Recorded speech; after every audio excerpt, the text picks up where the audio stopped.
तो आज हम लोग शुरू करेंगे क्लास 11th की फिजिक्स।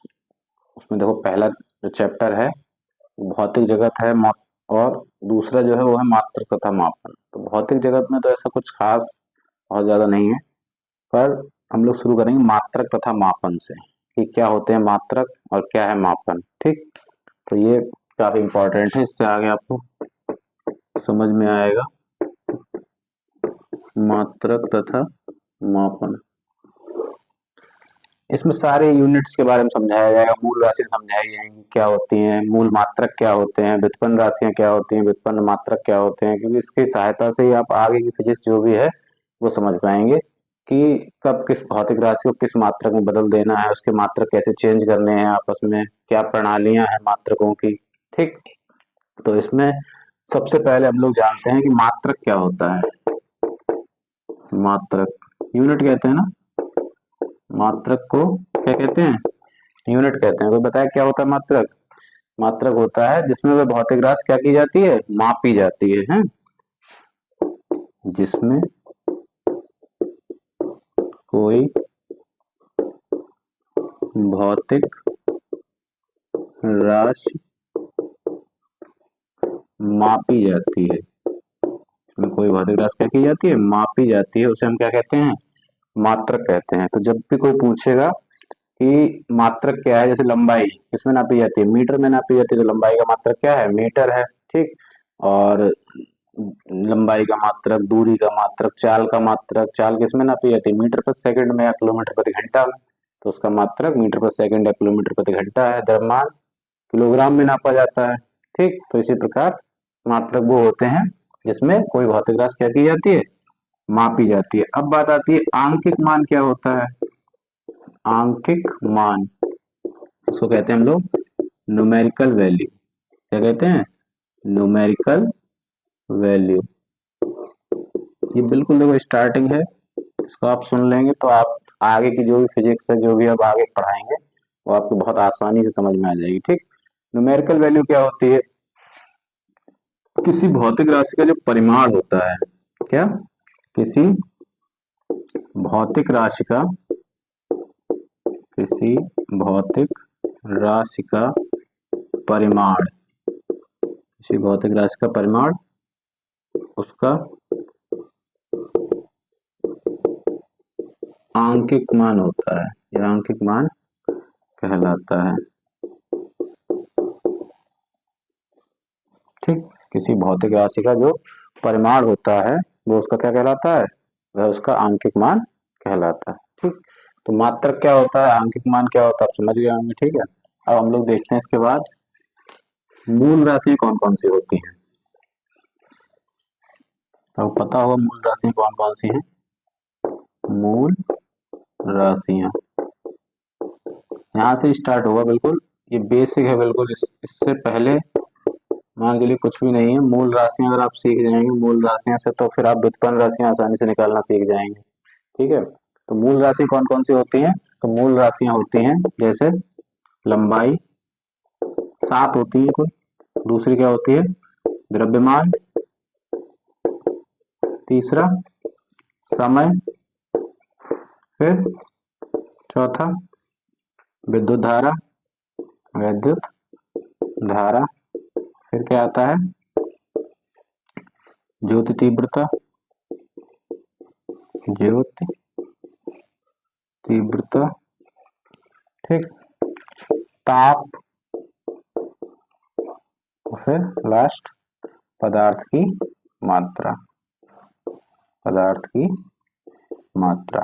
तो मूल राशि कितनी है, मूल राशियां हैं 7। कौन कौन सी हैं, लंबाई, द्रव्यमान, समय, विद्युत धारा, ज्योति तीव्रता, ताप और पदार्थ की मात्रा। अब हम देखेंगे इनके मात्रक क्या क्या होते हैं। लंबाई का मात्रक क्या होता है, लंबाई किसमें नापी जाती है, मीटर में नापी जाती है। द्रव्यमान किसमें नापा जाता है, द्रव्यमान किग्रा में नापा जाता है। समय किसमें नापा जाता है, समय सेकंड में। और विद्युत धारा, विद्युत धारा का मात्रक एम्पियर होता है। ज्योति तीव्रता का मात्रक कैंडेला होता है। ताप का मात्रक केल्विन होता है। और पदार्थ की मात्रा का मात्रक क्या होता है, मोल होता है। तो लंबाई का मात्रक मीटर, द्रव्यमान का मात्रक किलोग्राम, समय का सेकंड, विद्युत धारा का एम्पियर, जो तीव्रता का कैंडेला, ताप का केल्विन और पदार्थ की मात्रा का मोल होता है। तो ये होती है मूल राशियां और ये क्या होते हैं? मूल मात्रक। मूल राशियां जो होती हैं वो एक दूसरे से, मूल राशियों की जो खास बात है वो क्या है कि वो एक दूसरे से पूर्णतः स्वतंत्र होती हैं। मूल राशियां एक दूसरे से पूर्णतः स्वतंत्र होती हैं। क्या मतलब है इसका? पूर्णतः स्वतंत्र होते हैं, इसका मतलब यह है कि जैसे लंबाई और द्रव्यमान, तो लंबाई का द्रव्यमान से कोई लेना देना नहीं है, ना समय से। जैसे कोई दूरी है तो वो किसमें नापी जाएगी? मीटर में। दूरी किसमें नहीं हो सकती? दूरी किग्रा में नहीं हो सकती, दूरी सेकंड में नहीं हो सकती, तो दूरी किसमें नापी जाएगी? दूरी नापी जाएगी मीटर में। वैसे ही एक दूसरे में क्या नहीं हो सकते? एक दूसरे के रूप में कन्वर्ट नहीं हो सकते, ना एक दूसरे से कोई इनका लिंक है। तो क्या कह सकते हैं? मूल राशियां वो हैं जो एक दूसरे से कैसी होती हैं? पूर्णतः स्वतंत्र होती हैं। मूल राशियों की क्या है? डेफिनेशन है। तो अब आगे देखें, इसके बाद मूल राशियों के बाद कौन सी आती हैं, ये नोट कर लेंगे आप, ठीक। इसको अगर बेसिक बिल्कुल यहाँ समझते चलेंगे तो आपको आगे बिल्कुल कोई दिक्कत नहीं होने वाली फिजिक्स में। जिसको भी समझ में नहीं आ रही है आगे फिजिक्स, जो भी पढ़ रहे हैं कहीं भी, तो वो क्या है, वो समस्या यही है कि उन्होंने बेसिक नहीं पढ़ा है। अगर बेसिक आप ध्यान सुन लेंगे तो आपको कोई बिल्कुल दिक्कत नहीं होगी। तो बिल्कुल ध्यान सुनते चले यहाँ से। इसके बाद क्या है? इसके बाद आती है मूल राशियों के बाद दो पूरक राशियां हैं। क्या है? दो पूरक राशियां। दो पूरक राशियां कौन कौन सी हैं? दो पूरक राशियां होती हैं पूरक राशियां, और इनके ही क्या है? पूरक मात्रक भी होंगे फिर। तो वो कौन कौन है? वो है एक कोण, और दूसरी कौन सी है? घन कोण। दूसरी कौन है? घन कोण। तो कोण का मात्रक क्या होता है? कोण का मात्रक होता है रेडियन, और घन कोण का मात्रक क्या होता है? स्टेरेडियन। स्टेरेडियन, ठीक। तो ये दो पूरक राशियां हैं, इनको पूरक राशियां कहते हैं, कोण और घन कोण, ठीक है। एंगल और सॉलिड एंगल बोलते हैं। तो कोण की मात्रक क्या है? रेडियन है, और घन कोण का क्या है? स्टेरेडियन है, ठीक। इसके बाद आती है बात पूरक राशियों के बाद, इसको नोट कर लेंगे। इसके बाद हम लोग देखते हैं अगला। अब आती है इसके बाद व्युत्पन्न राशियां। कौन सी? व्युत्पन्न राशियां। ये वो राशियां हैं, व्युत्पन्न राशियां क्या होती हैं? व्युत्पन्न राशियां वे राशियां हैं जो क्या होती हैं? जो मूल राशियों की सहायता से प्राप्त की जाती हैं। तो यहाँ से अब नई नई हम लोग राशियां प्राप्त देखेंगे। यहाँ लिख देते हैं, क्या इसकी डेफिनेशन होगी? व्युत्पन्न राशियां, व्युत्पन्न राशियां वे भौतिक राशियां हैं, वे भौतिक राशियां हैं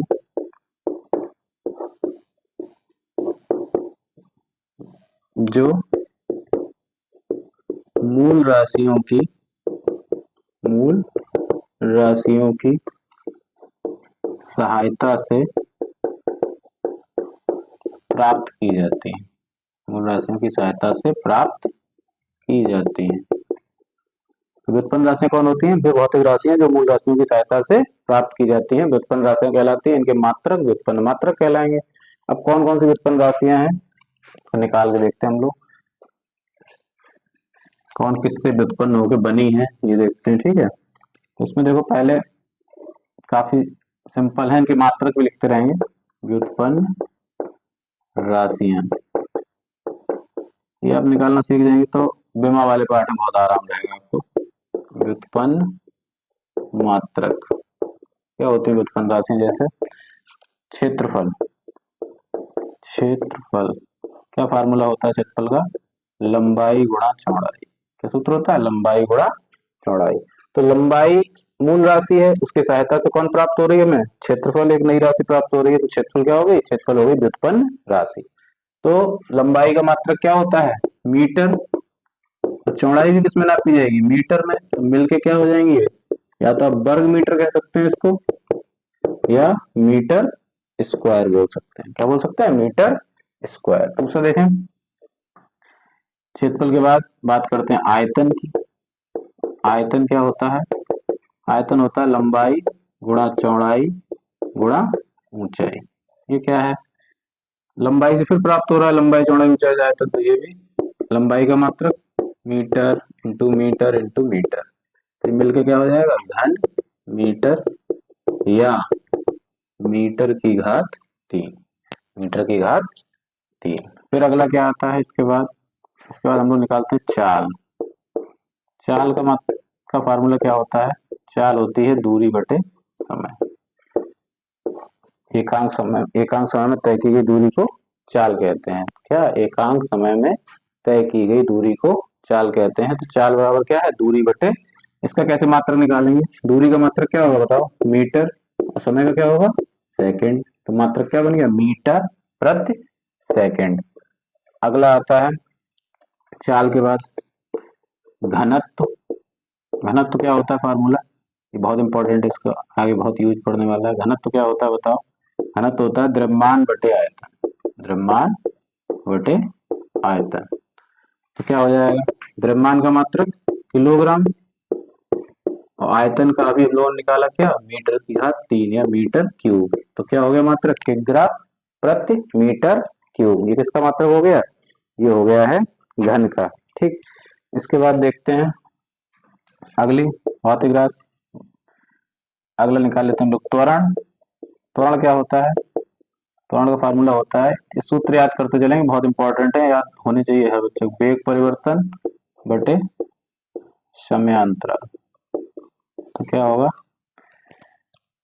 तो कह सकते हैं क्या वेग परिवर्तन की दर को त्वरण कहते हैं। क्या कहते हैं, वेग परिवर्तन की दर को त्वरण कहते हैं। त्वरण की डेफिनेशन और एक्सेलरेशन बोलते हैं इंग्लिश में। मात्रक बहुत सरल है, क्या हो जाएगा वेग परिवर्तन का मात्रक जो वेग का होगा वही तो होगा, तो वेग का मात्रक क्या है, वेग का मात्रक है मीटर प्रति सेकंड, तो मीटर प्रति सेकंड, और समय का भी क्या होगा सेकंड। इसके बटे बन कर लो, जब कोई भिन्न के बटे भिन्न होती है तो भिन्न पलट जाती है, तो बन तो एम के साथ जाएगा और सेकंड सेकंड मिलके क्या बना देंगे सेकंड स्क्वायर। तो इसका मात्रक हो जाएगा मीटर पर सेकंड स्क्वायर। किसका हो गया त्वरण का। जब आप त्वरण समझ गए होंगे तो हम क्या निकाल सकते हैं, बल निकाल सकते हैं। बल क्या होता है, बल होता है द्रव्यमान गुणा त्वरण, द्रव्यमान इंटू त्वरण।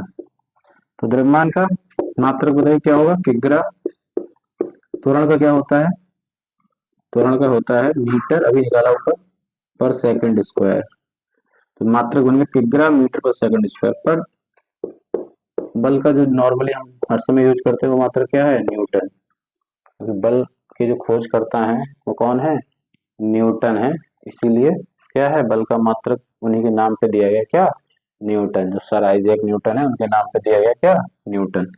तो ये मूल मूल राशियों की सहायता से प्राप्त हो रही है, दिख रही है आपको, कहीं द्रव्यमान का यूज हो रहा है, कहीं समय का यूज हो रहा है, कहीं लंबाई का यूज हो रहा है, तो सब उन्हीं 7 राशियों से ही आगे की जो भी राशियां हैं वो निकाली जाती हैं। तो ये व्युत्पन्न राशि हैं और भी इनसे कई निकाल सकते हैं हम लोग।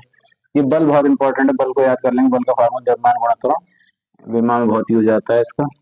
देखो आगे और 2-4 निकालते हैं।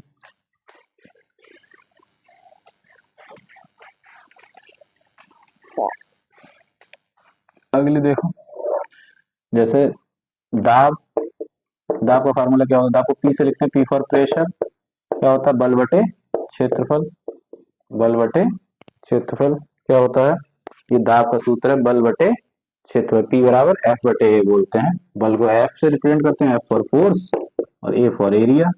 ठीक, तो अभी बल का मात्रक हम लोगों ने क्या कहा था न्यूटन, और क्षेत्रफल का मात्रक क्या बताया था मीटर स्क्वायर, तो क्या मात्रक हो गया दाब का न्यूटन प्रति मीटर स्क्वायर। तो कितना सरल है, मात्रक निकालना न्यूटन प्रति मीटर स्क्वायर, दाब हो गया।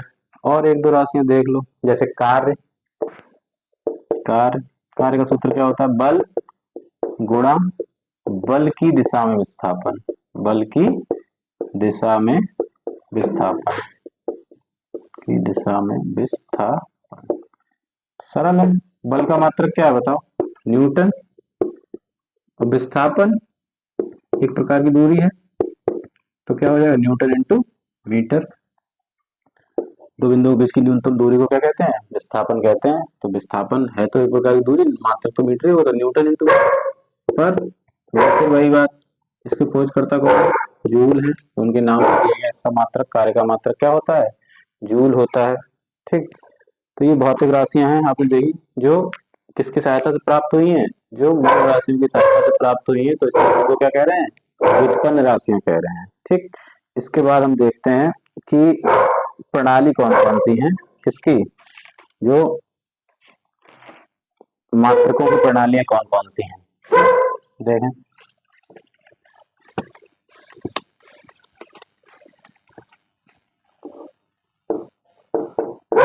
मात्रकों की